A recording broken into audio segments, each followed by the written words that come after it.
Hey there, welcome to episode 98 of the Quaggling Sand audio program. I am your host, Dan Hugo. We're recording this at 3:15 p.m. Pacific Time on Wednesday, September 24, 2025. For publication today, we publish Quaggling Sand episodes on Wednesdays, usually. So getting a slightly late start to the day, but that's okay. All these stories are in the past. History can be retold whenever we like. So today's title and topic, Random Bits 01. I put the 0 in there because the next episode of Random Bits will be 10. That's binary bits, binary digit. That's what bit stands for. Anyway, in this case, random bits, but also bits of this and that don't make up an entire episode, most likely. So I figured, it'd be interesting to kind of run through a few things kind of in chronological order, but not really. Almost certainly going to hop around a little bit, probably in the next episode, because the early years, while seminal, are not really exciting, usually. So we'll see. We'll see what unfolds. Surely later, I will say, this is probably because of something that happened 40 years ago or whatever. Who knows?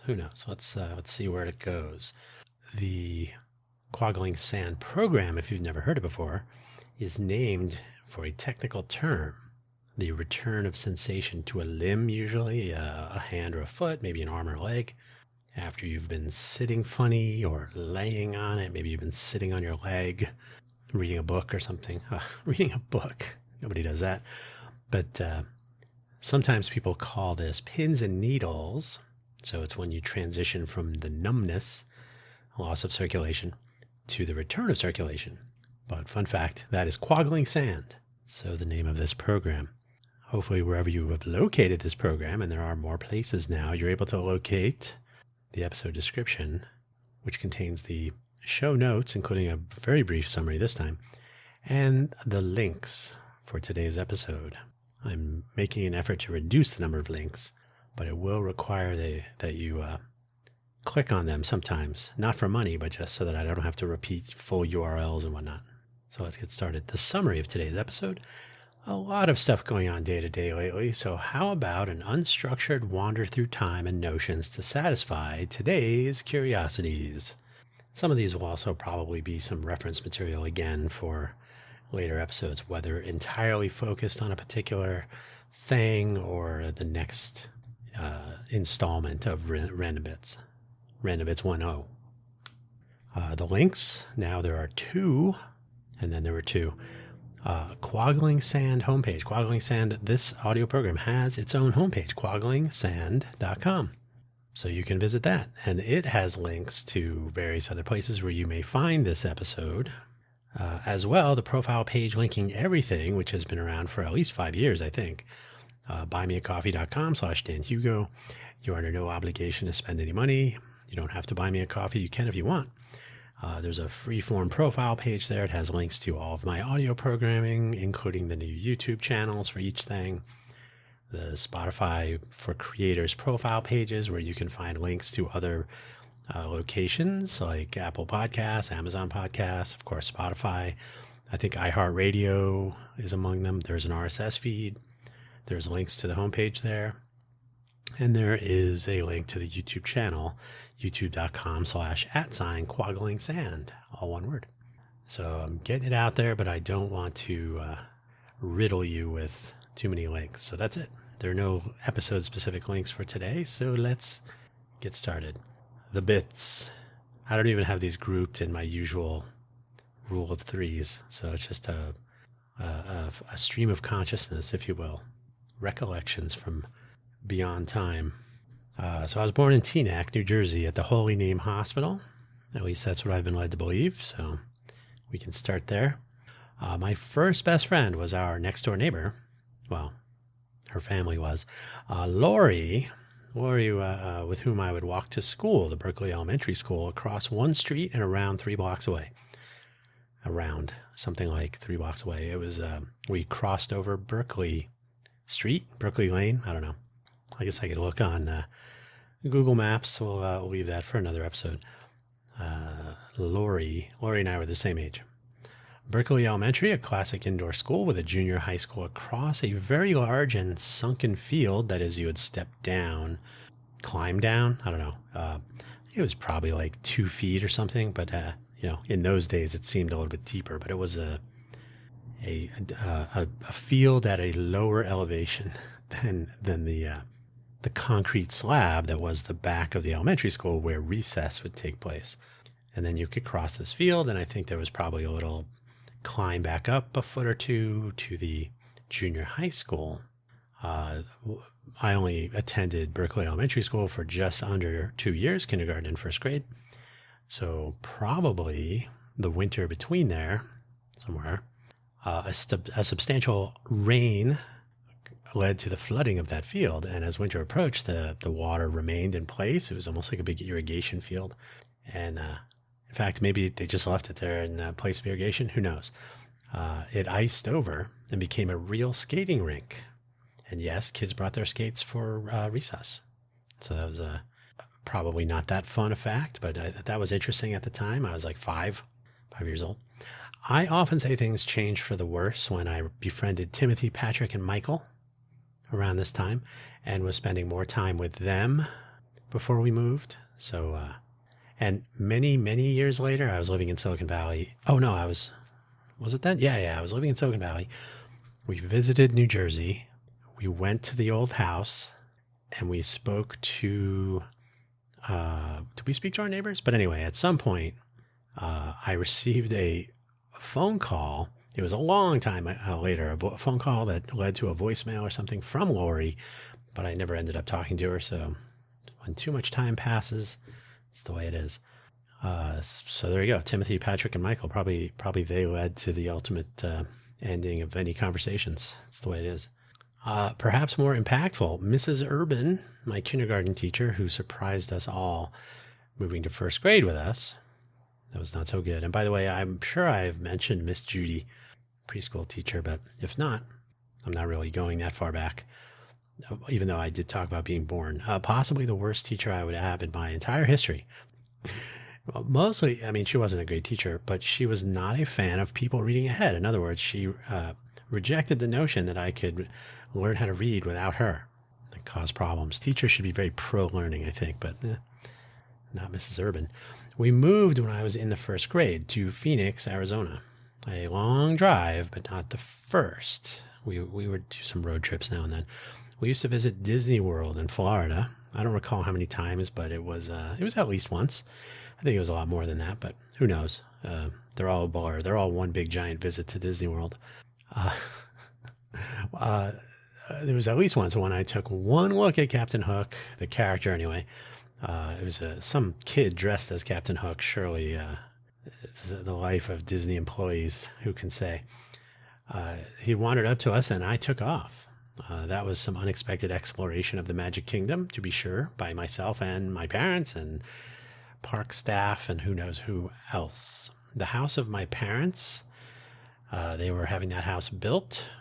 It was not done yet. So when we moved into the Phoenix area, we had to move into the Casa Cielo apartments. Casa Cielo. And we didn't really unpack. So I remember there being some boxes. I took that to heart. I practiced that same attack on moving myself. I recall being there for the summer at least. I think we arrived in Phoenix. Was it in May? Maybe. I remember my mom made the usual 2 birthday cakes, and mine was a truck of some sort with black licorice ring candies. I think they were sugar on the outside. They're like licorice jelly candies. They were little rings, and I think they were from Brock's, Brachs, I think it is. Those were the wheels on the truck. They did go round and round.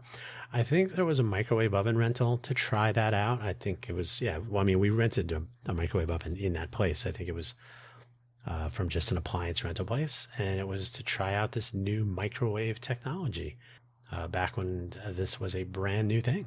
And we learned what not to microwave, which was basically anything except coffee. Heating up water was a sure bet. I think we tried making Pillsbury cookies, the cookies that come in a tube. Welcome to America. And that didn't go well. You don't microwave those. Times have changed since, of course. I think you can microwave cookies. I think there's some way of doing that now. The Casa Cielo apartments were problematic for a variety of reasons, so we moved. I don't know if that's why we moved, but they were. We moved into what we would come to call the Ruth House in a cul-de-sac on Ruth Avenue, very near Cortez High School. I have to imagine that the delays and issues associated with having a home built in the Phoenix area provided a great deal of inspiration later for at least one person who got really into construction. While living there, we had some incident there at the Ruth House. We had some incidents, or I did anyway, including playing cul-de-sac softball with some of the other young people and getting hit in the head with a bat of the baseball kind, not a flying mammal, for getting in too close. I remember being near the home plate and then shot to the noggin. And another time, a Great Dane, who was owned by one of the people, I think it was across the cul-de-sac, so in our little enclave of chaos. The Great Dane and I don't remember the dog's name, but we had a little encounter. I believe the dog was playing, a little roughhousing, but probably anticipated a willing playmate who was up to the game, like a little bit heavier, maybe. I remember being picked up, thrown to the ground. Not like he didn't want to kill me or anything, but it was because I remember he was just standing over me, keeping an eye out, I guess. So it wasn't overly dramatic. It was certainly surprising, and at the time it was dramatic, but it wasn't like, we got to put that dog down. No, that was just playing out of hand. It was probably less traumatic than the baseball bat thing. There were no lasting effects from either of these incidents or many others, and of course there were no lasting effects from either of these incidents or many others. Eventually we moved to the house. I should put that in capitals. The meeting of the neighbors and the selection of bedrooms and establishing some basic orientation for the purposes of walking to school and other such things. Where's the grocery store? Oh, AJ Bayless. Okay, that's long gone. This was delayed gratification of sorts, where we were all moving into a brand new place as a family to make our own. I don't believe my parents had a home built when we lived in the New Jersey area, in what would be a weird neighborhood near a disappointing school. But that would be what we found out over time. This is for later. Walking a longer distance to school than back in the old Berkeley elementary days, but without the need to walk on top of frozen snow or dig out a vehicle from snow or other such wintry things. I misspelled winter. Yeah, it has one eye, not no eyes. This was interesting, of course. We did move after the winter, so it's not like we moved from snow to no snow. It was kind of springtime, I think, when we were moving. So when we moved to Phoenix initially, so the shock of the temperature change. In fact, I remember being in a classroom and somebody said, "Oh my God, it's so cold in here." And I remember looking at them and saying, "You think this is cold? This is this is nice." And it was coming upon the summer in the Phoenix area, so it was most definitely not cold. But the air conditioner, indoor air conditioning, central air in a school, crazy. Was a bit much, I suppose. So yeah, we moved into the house and got to know the place. Walking was good though. I think there were more people to meet headed to the same school, so there was like a big caravan of people wandering to and then from back home. Some in my age range, some of them in my classes. So making new friends out of and at school was not too tricky. And walking the half mile, it was from the house to the school was almost exactly a half a mile, maybe 100 yards short. Walking in a crowd was probably reasonably safe. I only got hit by a kid on a bicycle once, got splashed by people more than once. Back then, that was the case. Today, who knows? Probably that neighborhood is a little weird also, so who knows? As luck would have it, and despite many attempts in New Milford, where we used to live before we moved, I taught myself how to ride a bicycle. I was one day there in the new place. I just said, I would like to learn how to ride this bicycle. Standing on the shoulders of giants from all of those previous attempts, surely. But suddenly I was mobile, or more mobile. You know what Steve Jobs said of bicycles, so I don't need to remind you of that. Summers in the Phoenix area are pretty warm. I think they have become warmer, though climate change is a hoax from what the world has come to here recently, so maybe not. Probably the same exact temperature it's always been. Either way, this was where the Got enters the picture. You've seen these. They may not be called the Got. This one was Got, G-O-T-T. Those large orange coolers that one might see on the back of a utility repair truck. It used to be phone company trucks. I don't know if they really have those anymore. Phone company trucks or road work crews will have this big orange. Usually it's orange, so it's an additional high visibility item on the back of the truck. Maybe you'll see it at a construction site, maybe at a sporting event. Sometimes they're white instead of orange and they're bigger. But these giant coolers that have a little spigot at the bottom to dispense some ice cold beverage, usually water, but it could be like Gatorade or something. Who knows? So ours was filled with ice and water. I'm gonna guess it was around 5 gallons. It may have been 3.5 or something. It was fairly large. And I recall my dad telling us quite clearly when he set it on this little wall, decorative wall we had on the front of the house. Play outside all you want, but this should be empty at the end of the day. Something like that. And drinking water in the desert, by the way, is good advice. 100% of the time. So, yeah.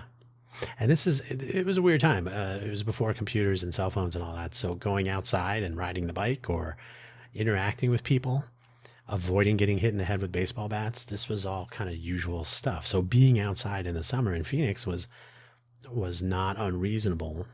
Just drink water. We had moved to Phoenix for a couple of reasons. Nothing too earth-shattering. We were moved to Phoenix by my dad's new employer, Honeywell. He was working at Apollo Chemical, the last I know, when we were in New Jersey. And back in those days, companies would have family day to let the families take a peek at what was going on in these big companies. Aside from playing Pong at my grandparents' home in New Jersey, I think it was Fair Lawn, New Jersey, many years prior. Many? No, probably 3 years prior, maybe, something like that. I really didn't have any exposure to technology. This was my first actual exposure to computers and technology in general. It was not a home computer, certainly nothing you would see in a backpack or on a desk today. This was much more industrial, probably more interesting given that Star Wars, Star Wars had come out only a couple of years prior in 1977, which we did go and see in New Jersey before we moved. I know we saw Star Trek, the motion picture, at some point. When did that come out? Now I'm going to check just to make sure. Surely we were living in Phoenix by then. Star Trek motion picture, 1979. So we had just moved to Phoenix. So basically both of those were setting up my interest in technology, seeing them on the big screen. And then at Honeywell, we could see scopes and electronic devices and capturing audio and displaying it on an oscilloscope and so on. So just a lot of stuff you wouldn't normally encounter day to day. So those good times. Horizon Elementary School, which was just opening when we started attending there.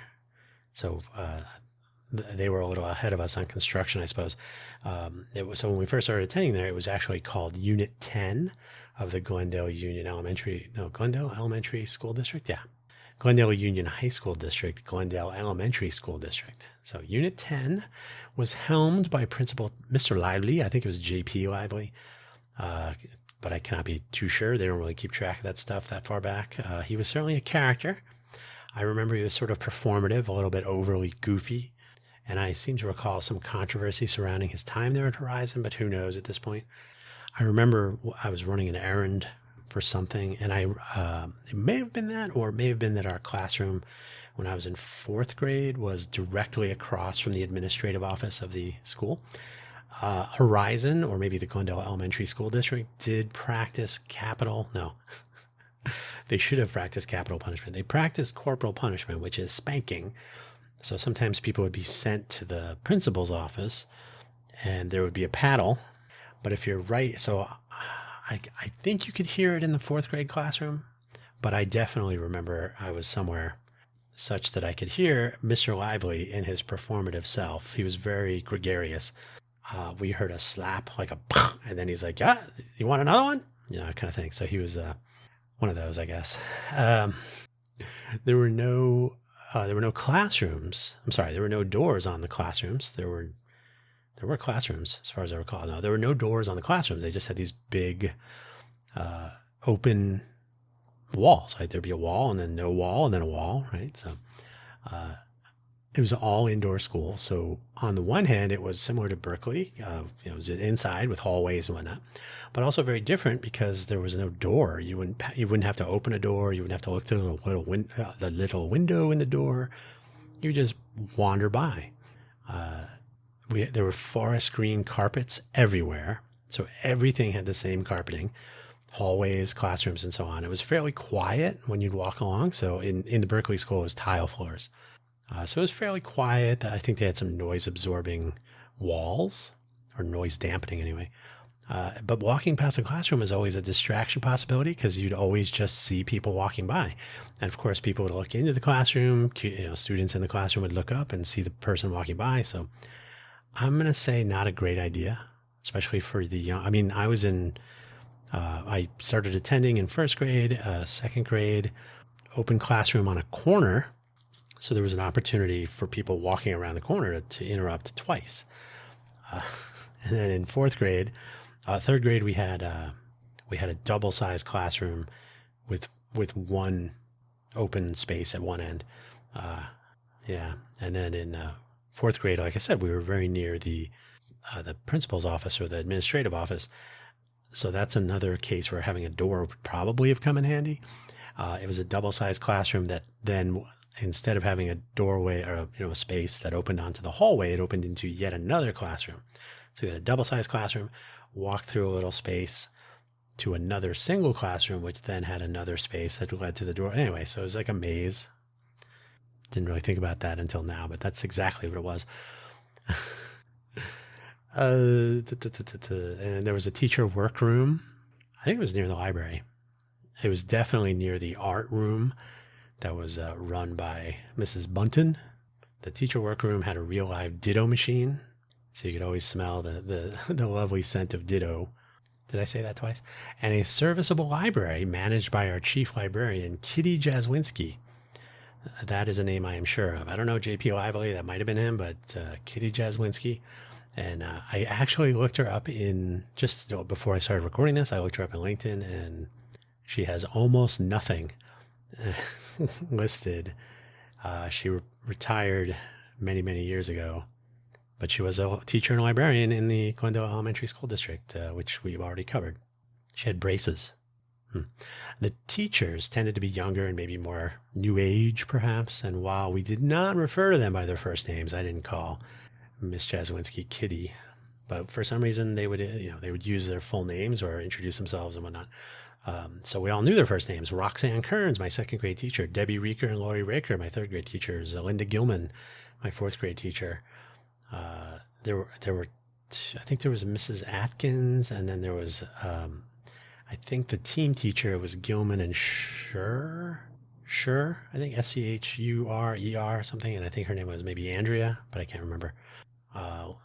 Linda Gilman, then there was, Mrs. Atkins. That one, I cannot remember her name, but I didn't really interact with her too much. Then fifth grade was, I think it was Deborah Delfgaw, and it wasn't Karen. Her last name was Cairns, Cairnes, I think it was. I can't remember her first name. Anyway, so people were very casual with names. Still referred to people as teacher names, Miss Reeker, Mrs. Raker, etc. Team teaching was also a thing, as I've kind of intimated here. So starting in third grade until sixth grade, I had Reeker Raker, Delfgaw, Carnes, Gilman, Schur. Switch those two. Fifth grade, fourth grade. When we moved to portable classrooms in sixth grade, though, then we went to individual classrooms, and they started introducing. So first of all, the portable classrooms, because the school had to grow. I had been in an elementary school, Berkeley, that was only up through, I think it was grade 6. It might have been grade 5. I can't remember if junior high back then was 6, 7, 8 or 7, 8, 9 or whatever it was. Who cares? The fact is, Unit 10, Horizon Elementary, was intended to be K through 8. But it could only accommodate K through 6, or K through 5, really. And then sixth grade, portable classrooms. They were fine. there was nothing really too awful about those. But it also led nicely to, first of all, they were individual classrooms in little portable buildings. So they had a door. They had a little accessible ramp with some steps and a door. So you'd actually go into a portable classroom and close a door behind you. Each one had a bathroom. So now you're not wandering through hallways trying to figure out where the bathroom was. Each one had 2 bathrooms, actually. So they were fine. I don't know if people thought maybe they were a mark of lacking, perhaps. How come there's portable classrooms? I think they were fine. So they built these wooden, almost, if you've ever seen behind a bar before rubber bar mats became the thing, there were these wooden plank mats that they would put to so you wouldn't stand in moisture. And they basically the walkways between the portable classrooms reminded me of that. But they were connected with these wooden sort of temporary walkways to each of the classrooms. I'm going to say there were probably like 15 of them or something in rows. It was kind of like an internment camp, I guess. I mean, it didn't look good, but it was functional. It was fine. I was not internment camp, but like I just saw Stalag 17 again. It kind of reminded me of that. So a concentration or a prisoner of war camp. So it did smack of like what is going on at it, but it was fine.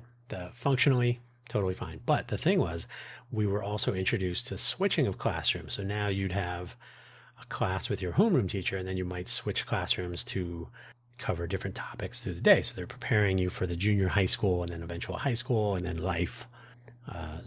So we would swap classrooms, and my 3rd grade teacher, Miss Reeker, Debbie Reeker, would move at the time. She would move from 3rd grade, where I had her with in a team teaching classroom with Lori Raker. She would move to teaching 6th grade. So we in that classroom had her for the first year. She was teaching 6th grade. So I returned to her classroom and would swap to the classrooms of, I believe their names were Mr. Giles and Mr. Blanco. I'm not sure of the first name. It may have faded by then, so they weren't introducing themselves with their full names. I have no recollection of their names, if that was not the case. But I think it was Urhiles, probably with a J and not an H. Who's typing this stuff? I think it was Urhiles, something like that. And then Mr. Blanco, I definitely remember that one. Mr. Blanco used to like to pretend he was driving golf balls when he was outside. One of my classmates, Carrie, the typically male spelling, Cary. Carrie was a big Dungeons and Dragons person, and he introduced us to it. He was something of a nerd also, but that kind of same thing.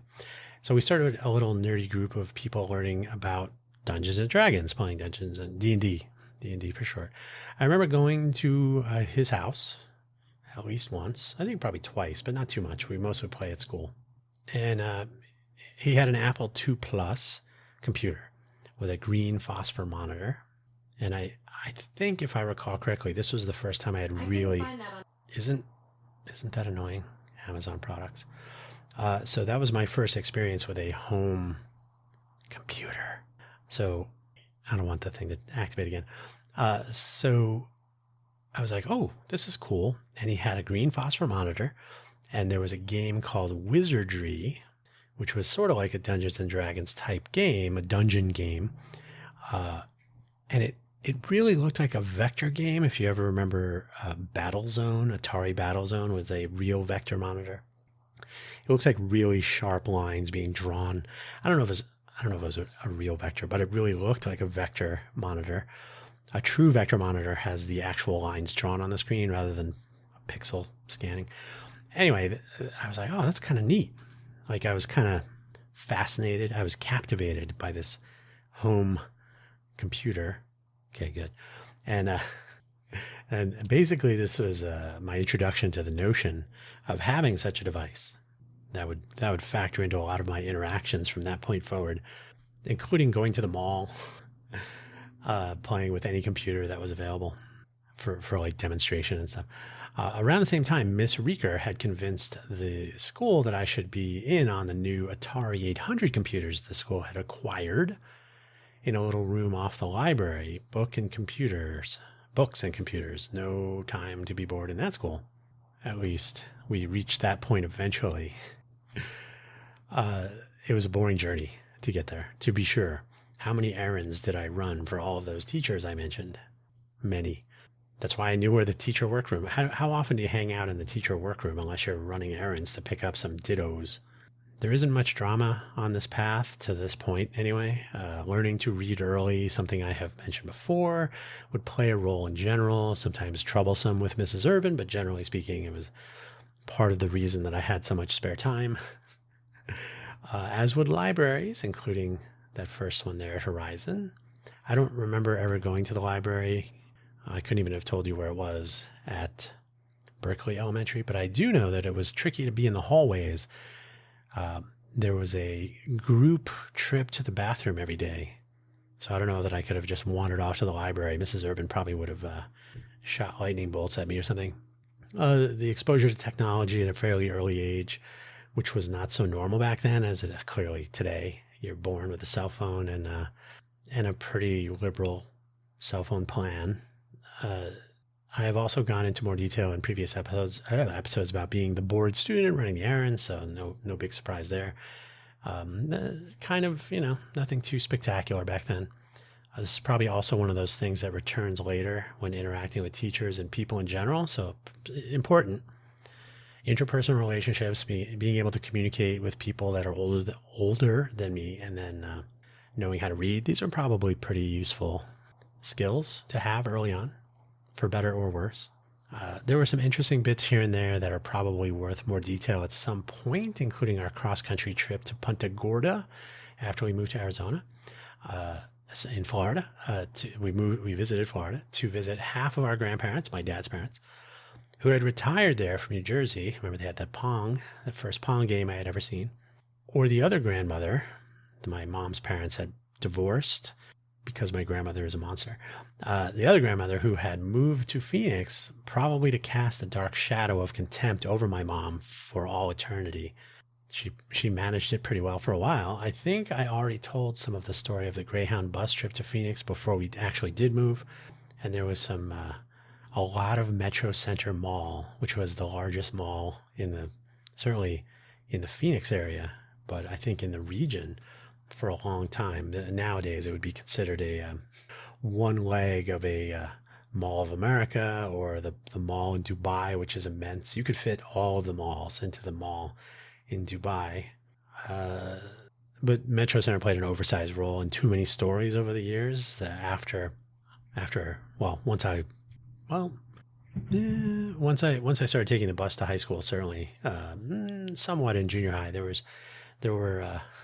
like I said, there were stores that had computers set up that you could at least look at. And they were mostly like consumer electronics type stores that would sell TVs, stereos. Oh yeah, we have computers that you can attach to your TV.